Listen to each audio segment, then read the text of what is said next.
विभिन्न कथावाचक द्वारा महाभारत में वर्णित अनगिनत कथाओं तथा कहानियों के जाल में छुपी है राजा दुष्यंत, उनकी पत्नी शकुंतला तथा सम्राट भरत की कहानी।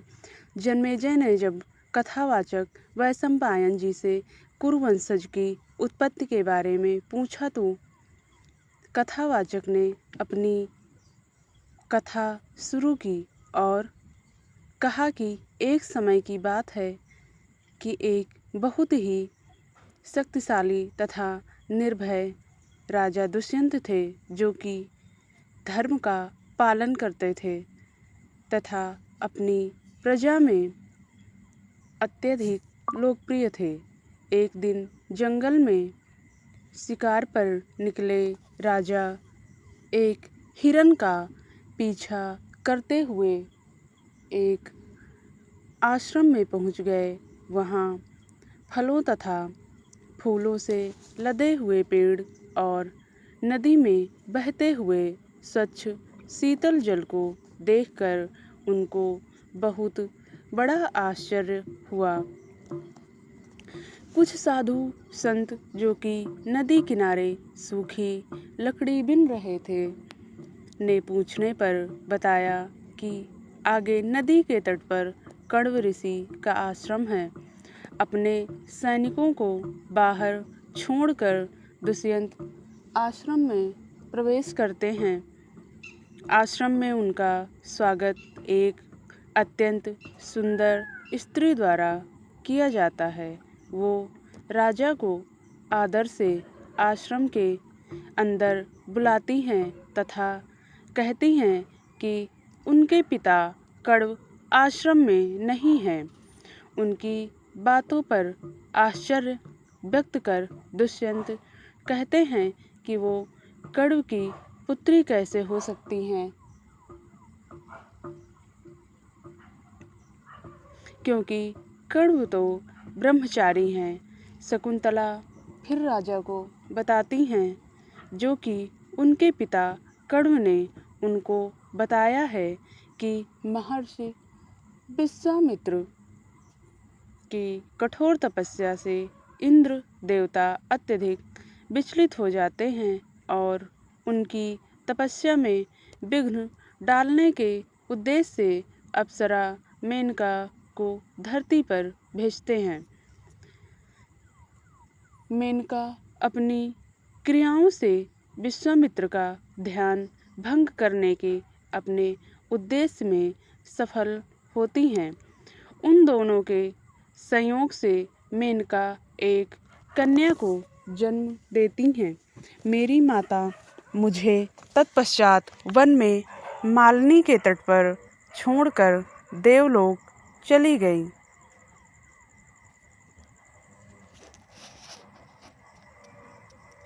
सौभाग्यवश वन में गुजरते हुए महर्षि कण्व का ध्यान एक जगह अत्यधिक कोलाहल करते पंछियों की तरफ जाता है।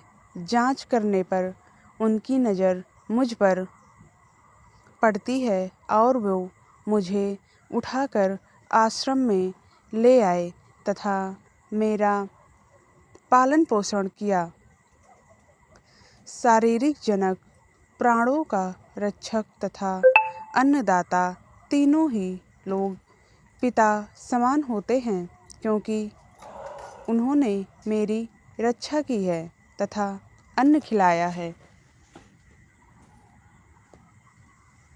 इसलिए कुलपति कण्व मेरे पिता हैं। शकुंतला के विचार, आचरण और सौंदर्य से प्रभावित राजा दुष्यंत ने शकुंतला को अपनी पत्नी बनने का अनुरोध किया तथा कहा कि वो उनसे गंधर्व विवाह कर लें। शकुंतला ने राजा से प्रतीक्षा कर अपने पिता के आने का इंतजार करने को कहा, पर राजा के पुनः अनुरोध पर शकुंतला से गंधर्व विवाह करने की इच्छा व्यक्त की।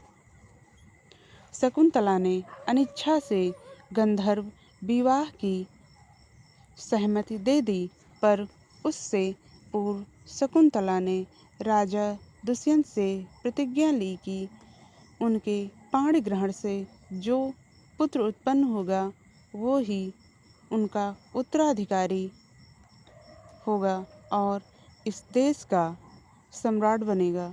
राजा ने बिना सोचे समझे शकुंतला की बात स्वीकार कर ली और गंधर्व विधि से शकुंतला का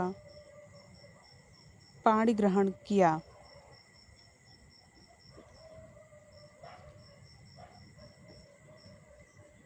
आश्रम में कुछ समय बीतने के उपरांत राजा दुष्यंत ने लौटने से पहले शकुंतला को ये विश्वास दिलाया कि वो उसे लेने के लिए अपनी चतुरंगड़ी सेना भेजेंगे।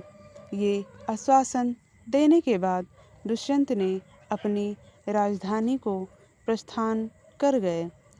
कुलपति कर्ण जब आश्रम में वापस आए तो उन्हें सब बातों का ज्ञान हुआ, तो उन्होंने शकुंतला से कहा कि जो गंधर्व विवाह उसने किया है वो धर्म के अनुसार है। क्षत्रियों में गंधर्व विवाह को श्रेष्ठ माना जाता है।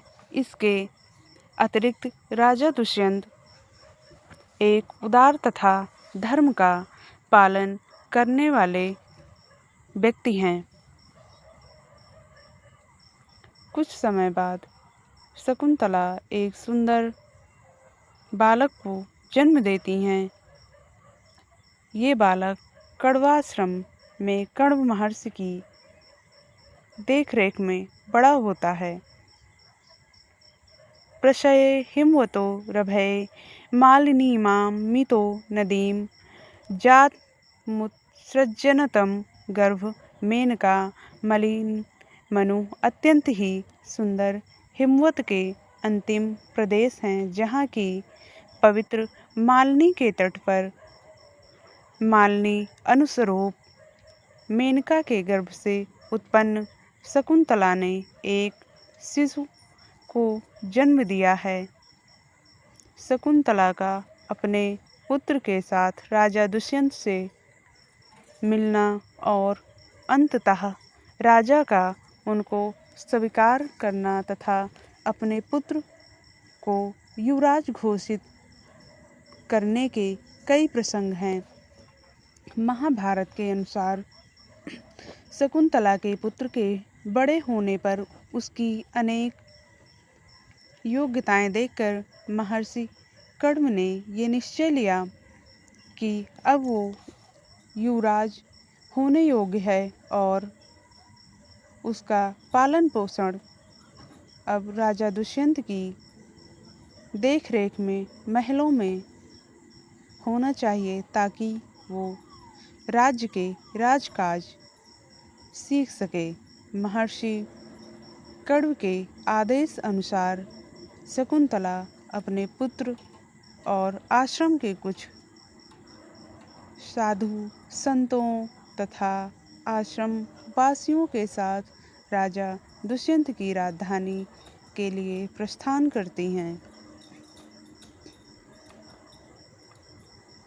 शकुंतला अपने पुत्र के साथ राजा दुष्यंत के दरबार में जाती हैं तथा राजा दुष्यंत को उनको अपना दिया हुआ वचन को याद दिलाती हैं और कहती हैं कि ये जो बालक मेरे साथ है वो उनका पुत्र है तथा वचन अनुसार उसे युवराज बनाओ। इस पर राजा उसे बहुत बुरा भला कह अपमानित करते हैं और अनेक अपशब्द कहते हैं। शकुंतला अपनी बात समझाती हैं, पर सभा में उपस्थित अन्य दरबारियों भी उसका तिरस्कार करते हैं। अत्यंत दुखी मन से शकुंतला अपने पुत्र के साथ राजा के दरबार से चल पड़ती हैं, पर उसी समय आकाश से भविष्यवाणी होती है कि राजा दुष्यंत, तुम शकुंतला का अपमान मत करो तथा जो वो कह रही है वो सत्य है और तुम राजा दुष्यंत ही इस बालक के पिता हो। तुम्हारे द्वारा भरण पोषण के कारण ही इस बालक का नाम भरत होगा। राजा दुष्यंत तब सभी दरबारियों को संबोधित करके कहते हैं कि मैं तो जानता था कि ये मेरा पुत्र है, पर शकुंतला के कहने पर उसे अगर मैं स्वीकार करता तो सारी प्रजा मुझ पर संदेह करती और इस उद्देश्य से प्रेरित होकर मैंने शकुंतला से ऐसा व्यवहार किया। फिर राजा शकुंतला को रानी तथा अपने पुत्र को युवराज के रूप में स्वीकार करते हैं। दुष्यंत के बाद भरत को उनका सिंहासन मिला तथा इस भूखंड के